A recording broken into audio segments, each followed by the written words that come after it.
Welcome back to Let's Play Mystik Belle. By the way, the terrifying creature over here is actually a legitimate, I'm not going to say mythological, but a creature like that. It's not just some random enemy design. Interesting, because most of the enemies in this game, or at least most things that you see in this game, that you go, oh, that was clearly made up. Not made up. That one's actually an interesting, I guess it's sort of similar to a vampire, feeds on blood and the like, but it can separate its upper half from its lower half, and apparently, though its upper half is terrifying, if you manage to find its lower half, it's usually just kind of standing there not doing anything, what with not having a brain and all, and can actually be killed quite easily by, I think, just sprinkling like salt over the top of the legs, which will kill them outright, and then the upper body doesn't have anywhere to go back to, so just kind of dies when morning comes.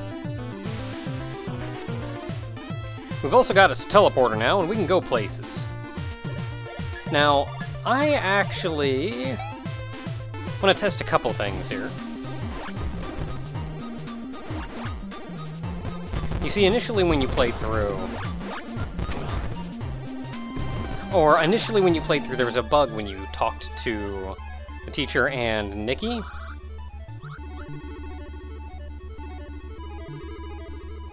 Some of the dialogue didn't work right. Nikki's especially, I think, didn't work quite right.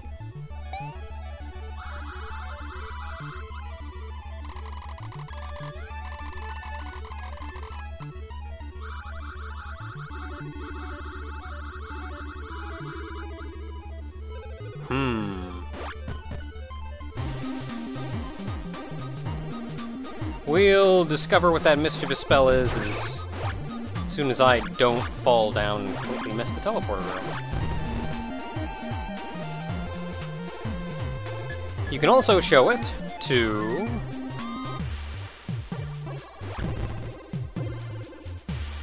the werewolf teacher, where the blinds are still open and you've not been given any method of closing them. But he's managed to pull himself back into his study, where he's just going to be remaining for a while.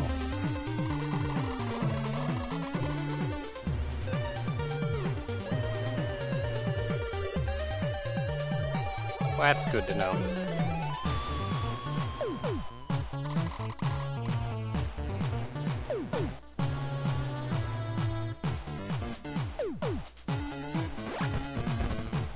So perhaps not the most fond of how Miss Willow treats herself.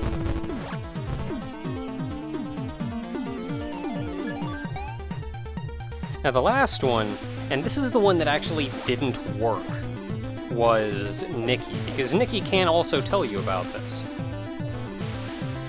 But it didn't work prior, and what would happen before it was fixed was,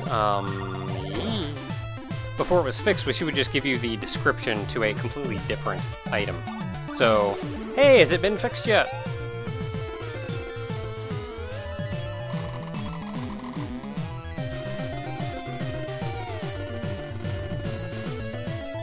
Well.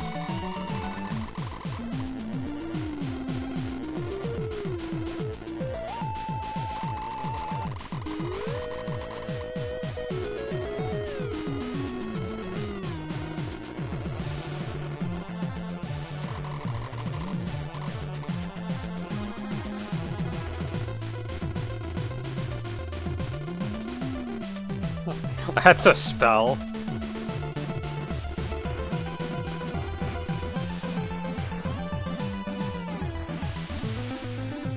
Now that is your big hint as to what exactly this one does.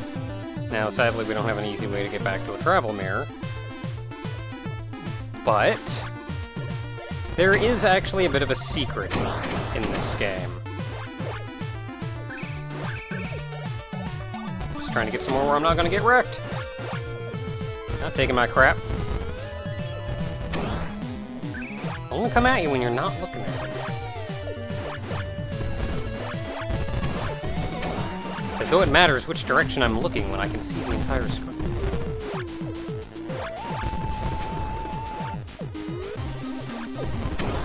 But yeah, how this pendant works is this one in particular makes the travel mirrors not always work as intended.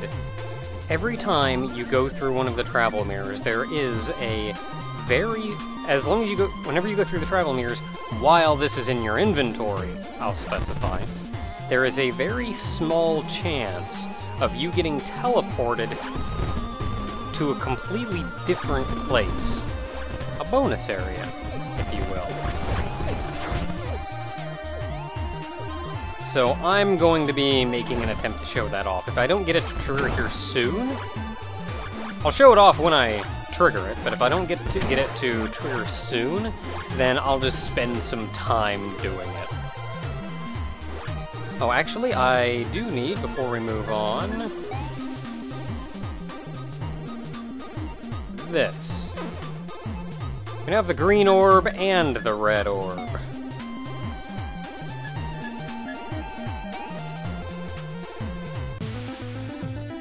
As you see, we haven't yet been in the next room, and the next room is a rather large elevator of some form.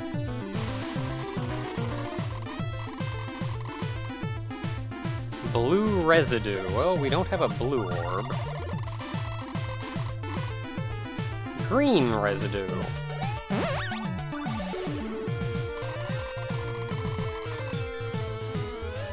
And red residue. Okay, so we still need a blue orb. But first, I'm gonna get wrecked. Because for one, that is sulfuric acid dripping down. And those are buzzsaws. And those are spikes falling down from the ceiling. And I missed! Oh, I'm getting wrecked. Well, things are going super well for me. And I didn't dash!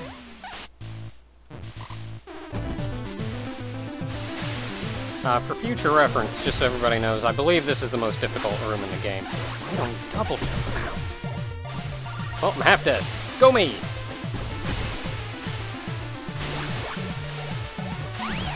There we go, I actually got the dash off that time.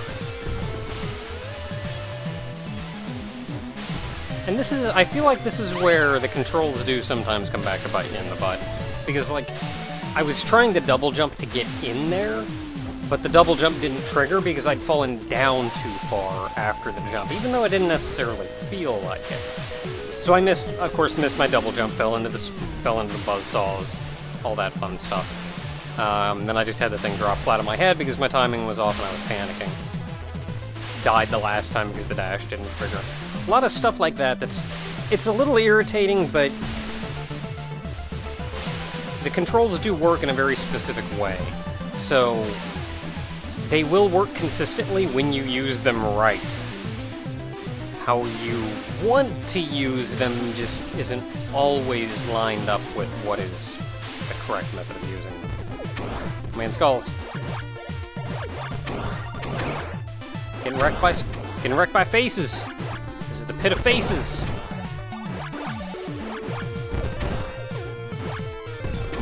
Well, I'm getting very wrecked. Oh my goodness.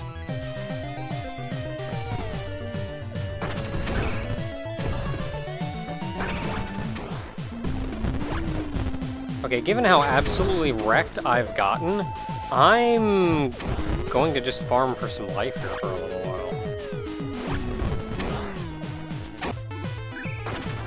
You know what? I'm sure this is good enough. It should at least get me through the day. I feel like this is the one place where I've mentioned that though it is difficult to get back life normally, in places where you would need a place to farm life, there's generally a reasonably easy place to do it. And I feel like either making that previous room easier, or giving you a place to farm life more easily here would be the best choice. Because farming life off of these guys is not an easy method of farming life. just because I would dash accidentally or jump into one of them or something of the sort. I ended up farming here for like a good couple minutes, just breaking even with all the damage I was taking. I mean, I got my groove on now, it's just taking forever and it's still kind of unpleasant.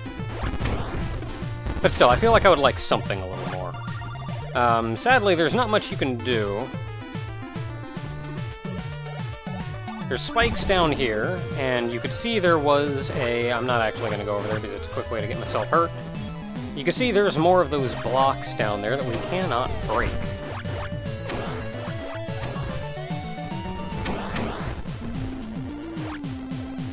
Oh, and you look lovely.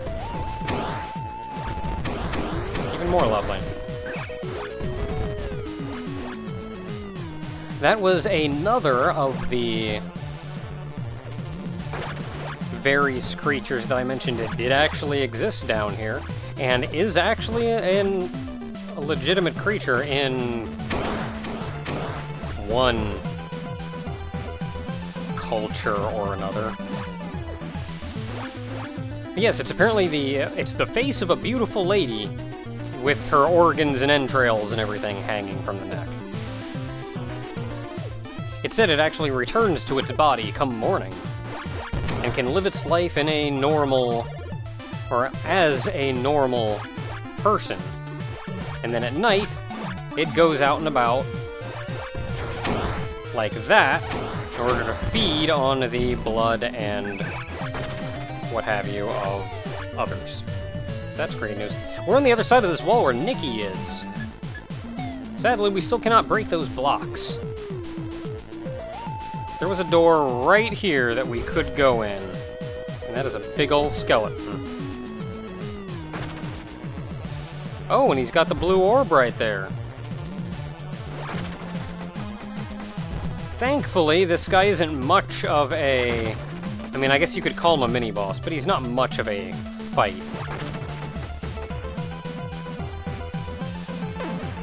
And we can get our blue orb. That's the end of that. That's the end of him. Now all we have to do is get back to that spot. Ah! Oh, there went my everything. Well, on the upside, if I die, I can just teleport back to where I need to be.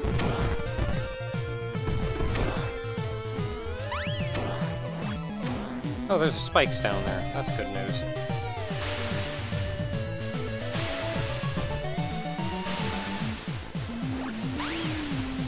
Okay, made it there. I can get on this inside corner here.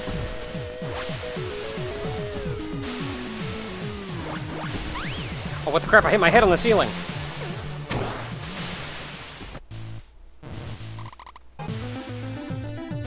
It's okay, I can just teleport back and now I'm here. I feel like for the most part, there are aspects of the controls in this game that are a little bit off. And for the most part, they're not that big a deal, though, but I feel like that room is the room that brings them to bear. And in turn, I feel like, I mean, it's obviously kind of supposed to be a hard room, but I feel like it's harder than it's supposed to be, given that. And we have us a blue orb! That's that same power orb up here that we've seen a couple times before, so we can activate that to move this elevator down.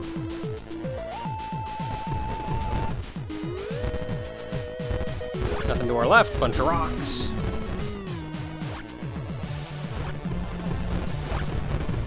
And to our right is a bunch of rocks.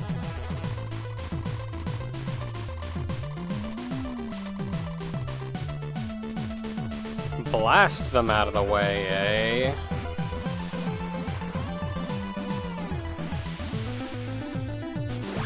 Alrighty. We just gotta go start asking questions.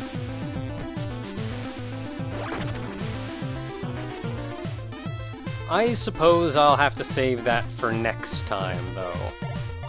No idea how long this video is going to be post-editing, but, until next time, everyone, we gotta go figure out how to blow up some rocks.